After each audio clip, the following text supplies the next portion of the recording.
Dans cette séance, nous allons mettre en application les paramètres de position, c'est-à-dire les quartiles, les déciles et les centiles à travers un exercice. Vous abonnez à la chaîne là déjà? Si vous beaucoup fait ça, même vidéo fait ça kounya. On a une distribution K des variables quantitatives continues où on a les modalités, les classes, les différentes classes ici, les fréquences absolues ici et les fréquences cumulées croissantes, ici. Donc, nous allons répondre avec quelques questions. Donc, cette distribution, le taille de l'échantillon est égal, ou encore le nombre total des données observées est égal à 500. Ici, on nous demande de calculer la valeur de Q1, Q2, D3, D8 et C45. Vous le savez déjà, Q représente les quartiles, C représente les centiles et D représente les déciles. Donc, si on nous demande de calculer la valeur de Q1, c'est-à-dire nous allons calculer la valeur du premier quartile. Donc, nous allons poser la formule pour déterminer la valeur du premier quartile et puis nous allons interpréter cette valeur-là. D'abord, on dit Q1 est égal à, alors, la formule pour Q1 est égal à BI plus AI, facteur de N sur 4, c'est-à-dire N est égal à 1, K1, yon N sur 4, moins NI moins 1, croissante, le tout à diviser par NI. Comment peut-on déterminer la classe du premier quartile? C'est ça qui est important. Pour déterminer la classe du premier quartile, vous devez diviser le nombre total d'observations par 4. 500 divisé par 4. Cela nous donne 125.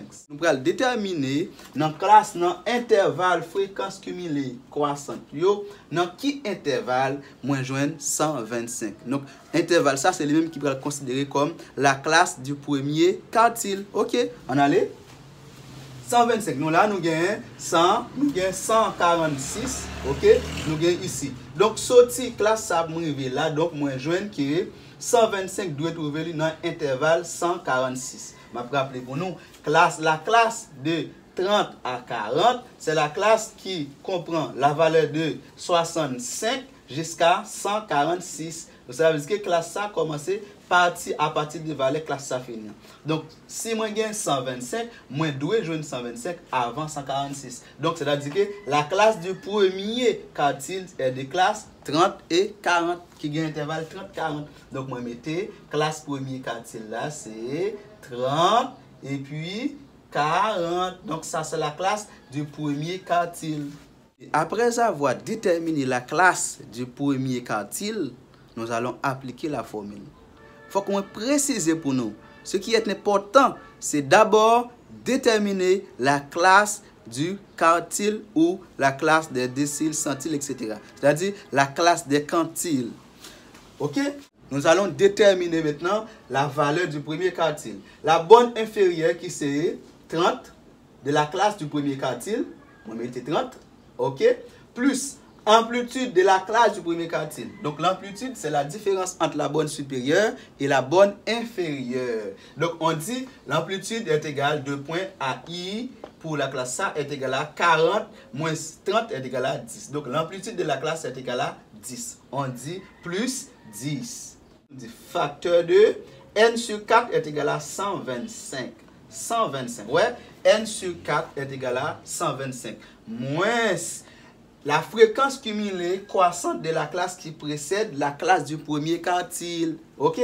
La classe qui précède la classe du premier quartile, c'est 20 et 30. Or, la fréquence cumulée de cette classe qui précède la classe du premier quartile, là, c'est 65. Donc, ici, on met moins 65. OK? Divisé par la fréquence simple, absolue simple de la classe du premier quartile. La fréquence absolue simple de cette classe-là qui est égale à 81 divisé par 81. Cela nous donne 37.40. 37.40. OK, pour interpréter le premier quartile, nous allons dire tout simplement c'est 25% des données est inférieur ou égal à 37.40 OK? Et nous gagnons 75% des données supérieures ou égales à 37.40. Calculons maintenant la valeur du troisième quartile. La valeur du troisième quartile. D'abord, pour calculer la valeur du troisième quartile, nous devons déterminer la classe du troisième quartile. Nous pourrons déterminer classe troisième quartile là pour nous capable de déterminer la valeur du troisième quartile. On remplace ici Q c'est par 3 ici et ici on met 3n. Au lieu de n là, on met 3n. Maintenant, nous allons calculer la classe du troisième quartile. Donc la classe du troisième quartile c'est 3 par n, le tout à diviser par 4. Donc n égale à 500, c'est 3 à multiplier par 500 divisé par 4 égale 375. OK?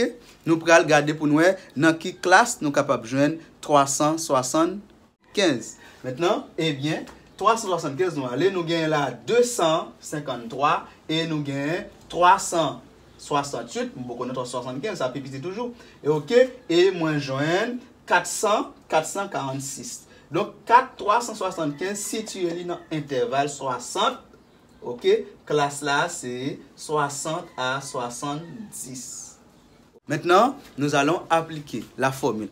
Q3 égale maintenant, bonne inférieure c'est 60, plus amplitude qui c'est 10, facteur de 3n sur 4 qui c'est 375, OK, moins ni moins 1 croissante, c'est-à-dire la fréquence cumulée de la classe qui précède la classe du troisième quartile. Donc la fréquence cumulée de la classe qui précède la classe du troisième quartile nous dit c'est 300, la fréquence cumulée croissante de la classe qui précède. La classe du troisième quartile c'est 368.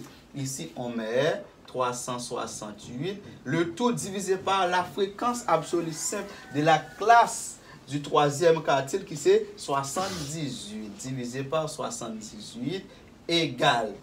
Cela nous donne 60.89.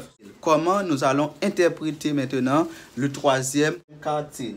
Troisième quartile, c'est 75% des données. Alors, c'est 3 fois 25, parce que chaque quartile représente 25%. Troisième quartile, c'est 3 fois 25. Nous allons dire que 75% des données est inférieur ou égal à 60.89 et inférieur ou égal à 25% des données. Et 25% des données supérieures ou égales à 60.89. Nous allons calculer maintenant la valeur du troisième décile. DK égale à BI plus AI facteur de KN sur 10. KN sur 10 moins NI moins 1 croissant, le tout divisé par NI. Donc ça c'est la formule des déciles. La formule des déciles. Maintenant, après avoir posé la formule des déciles, après avoir posé la formule des déciles, nous allons maintenant déterminer la classe du troisième, OK, la classe du troisième décile. Pour troisième décile, on remplace K par 3 ici, parce qu'on a déterminé le troisième décile, K par 3. Nous partis. Donc la classe du troisième décile, c'est 3n divisé par 10 égale. C'est 3 à multiplier par 3, 500, K à multiplier par 3, 500, divisé par 10. On a 150. Donc nous allons déterminer 150 trouver dans quelle classe. OK? 150 trouver dans quelle classe. Nous allons directement nous dire, donc là, moi, j'ai 146. OK? 150 plus gros que 146, je toujours. Donc, moi, 150 trouver dans la classe. OK, je sorti dans 146, depuis dans 146, je vais jusqu'à 253. Donc, 150 trouver dans l'intervalle classe 40 et 50. OK. Je finis de jouer une classe troisième décile là, je vais calculer décile là. Donc, c'est D3 égale à bonne inférieure de la classe du troisième décile, OK, qui c'est 40, plus amplitude de la classe du troisième décile, différence entre bonne ça et bonne ça va être 10. Facteur de n, 3n, ok, 3n sur 10 qui est égal à 150, moins la fréquence cumulée croissante de la classe qui précède la classe du troisième décile, ok? Cela nous donne la classe qui précède la classe du troisième décile, ça c'est la classe du troisième décile. La classe qui précède ici, c'est cette classe-là qui précède. La fréquence cumulée qui c'est 146. Et le tout divisé par la fréquence absolue simple de la classe, ok, du troisième décile qui c'est 107. 37. Le résultat nous donne 40.37. Comment interpréter le troisième décile? Chaque paramètre au niveau des déciles est égal à 10% des données. Donc, c'est-à-dire D3 est égal à 30% des données. Donc, nous allons dire tout simplement, c'est 30% des données est inférieur ou égal au troisième décile là qui c'est 40.37, ok, et 70% des données supérieures par rapport avec 40.37. La question suivante est déterminer 8e décile. Pour déterminer le 8e décile, on remplace ici K par 8. On met 8 ici et ici on met 8. Ok? Pour déterminer la classe du 8e décile, on dit que c'est 8 par n à diviser par 10 égale. C'est 8 à multiplier par 500 divisé par 10 égale 100. Cela nous donne 400. Ok. 400 situé dans quel intervalle là? Nous prenons la distribution, dans donner ça. Nous prenons chercher dans quel intervalle 400 situé là. Ok, là, moi, j'ai 446. Sorti là, intervalle ça pour me là. Donc, si j'ai 400, besoin de qu'on a qui intervalle sorti. Au 446, commencer depuis à 368 là, pour arriver, ok, pour arriver jusqu'à 446. Donc, on dit la classe du 8e décile, c'est 60. Classe là, c'est 60 et 70. D8 égale la bonne inférieure de la classe qui c'est 60, plus amplitude différence en bas moins 10, ok, facteur de 400, et puis moins NI moins 1, la fréquence cumulée croissante de la classe qui précède la classe du 8e décile. Si la classe du 8e décile, c'est ça, fréquence cumulée qui précède, c'est 368. Et le tout divisé par la fréquence de cette classe-là. La fréquence absolue simple de cette classe que c'est 78 égale. Cela nous donne 61.10. Ok, 61.10. Comment interpréter la valeur du 8e décile? Donc, chaque décile comporte 10%. 8e décile, c'est 8 à multiplier par 10. C'est-à-dire, pour 8e décile, on a 80%. 8e décile, on a 80%. On dit c'est 80% des données est inférieur ou égal à 61.10 et moins gagnant 10%, alors 20% des données qui est supérieur ou égal à 61.6, supérieur ou égal à 61.6.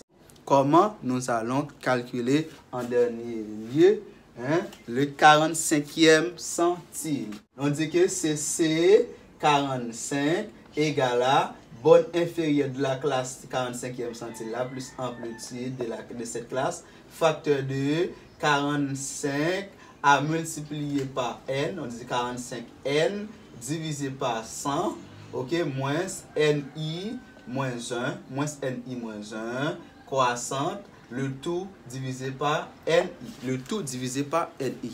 Maintenant, nous allons déterminer la classe du 45e centile.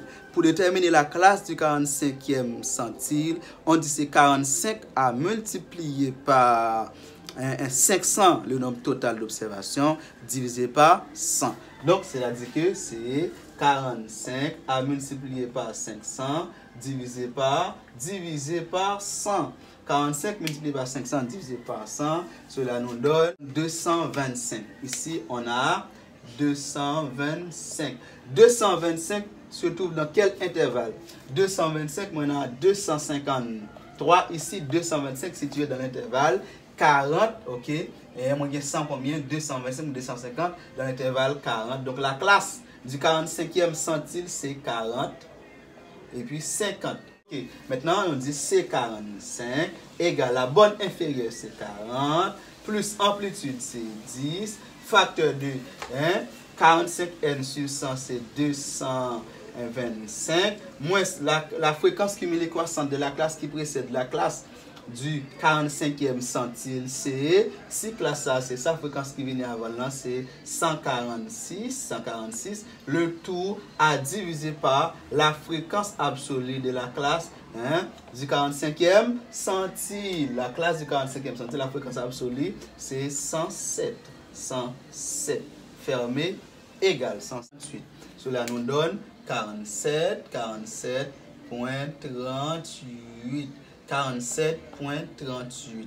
Donc pour interprétation, on dit que 45e centile, or chaque centile est égal à 1%, 45e centile c'est 45%. Donc on dit tout simplement 45% des données, ok, 45% des données inférieures ou égales à 47.38 et supérieur et moins gagnant reste à 100 moins 45 et 55% des données supérieur à ça à 47.38. Voilà, nous sommes arrivés à la fin de cette vidéo. J'espère que ça a été bien pour tout le monde.